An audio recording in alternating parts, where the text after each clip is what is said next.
আসসালামু আলাইকুম। সবাই ভালো আছেন? মুরগির মাংস দিয়ে কাঁকরোল পাতা দিয়ে কড়াইতে তেল দিয়ে দিচ্ছি। তেলটা গরম হয়ে আসছে, এখানে রসুন কুচি পেঁয়াজ কুচি দিয়ে দিলাম। পেঁয়াজ রসুন হালকা করে ভেজে নিয়েছি, দিয়ে দিব আদা রসুন বাটা। কিছুক্ষণ কষিয়ে রান্না করব।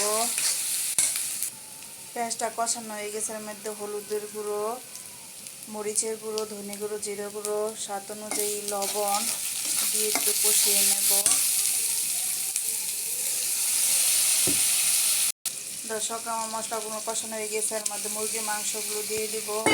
দিয়ে আবার কিছুক্ষণ কষিয়ে মাংস কষানোর সময় আর পানি দেব না, এই পানি দিয়েই হয়ে যাবে আমার মাংস সিদ্ধ। এটা কালো কালো করে ভেজে নেব। দর্শক, আমার মাংসগুলো রান্না হয়ে গেছে।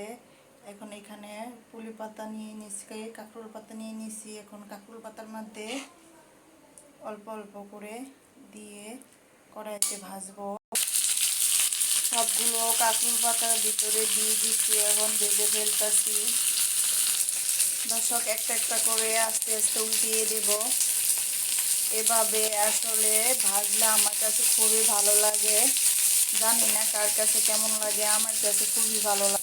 একটা একটা করে সবগুলো উল্টিয়ে নিয়েছি, প্রায় ভাজা হয়ে যাচ্ছে। দর্শক, আমার ভিডিও যদি আপনাদের ভালো লাগে লাইক কমেন্ট শেয়ার করবেন, আমার পাশে থাকবেন। সবাইকে ভিডিও দেখার জন্য ধন্যবাদ। এভাবেই আমার পাশে থাকবেন। আসসালামু আলাইকুম, সবাই ভালো থাকবেন।